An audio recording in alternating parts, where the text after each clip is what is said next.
Шановні українці, українки, коротко про цей день. Енергетика фактично постійно триває відновлення після ударів. Це стосується не тільки Києва, але й Харкова та області, Запоріжжя, Дніпровщини, Дніпра, Кривого, Чернігівщини, Сумщини. Всі регіони, де ситуація найскладніша. Безперечно, у Києві викликів зараз найбільше. Я очікую від київської влади посилення роботи. Багато міст та громад готові допомогти. Уряд готовий допомогти. Всі доручення, можливості, все є.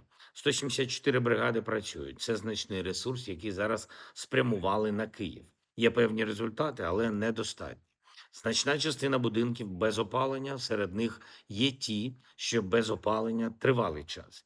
Я доручив уряду спрямувати додаткові ресурси. МВС працює по своїй лінії. Масштабуємо пункти підтримки та обігріву. Всі в уряді працюватимуть з партнерами, щоб якомога швидше отримали саме додаткове обладнання. Я дякую всім нашим друзям, і це різні європейські країни від Норвегії до Італії, Польща, Німеччина, держави Балтії. Багато хто ще хто зараз підтримує Україну, наші міста і багато робить для Києва.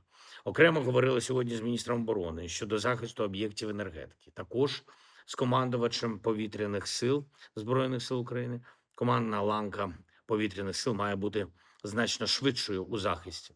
Сьогодні була також вже повна доповідь нашої делегації. Хлопці повернулись після тристоронніх зустрічей. За довгий час був знову формат з американцями та росіянами. Встигли обговорити різні питання більше військового характеру, те, що стосується кроків для закінчення війни та реального контролю, моніторингу. Є питання, які мають бути підготовлені на наступну зустріч. Попередньо ми говорили про те, що команди зустрінуться ще раз в неділю. Буде добре, якщо вдасться прискорити цю зустріч. Україна буде максимально підготовленою по всіх речах, які мають бути обговорені та узгоджені. Україна завжди є і буде на стороні миру, і єдиний, через кого ця війна досі триває, Росія. Потрібні реальні результати дипломатії, щоб не було враження, що росіяни використовують і переговорний процес із дуже цинічною, жорсткою метою, відсувають нові заходи тиску на Росію, які могли б спрацювати. А тиск потрібен. Саме тиск, його наслідки, результат санкцій, результат блокування російських операцій. Все це працює на зупинку війни.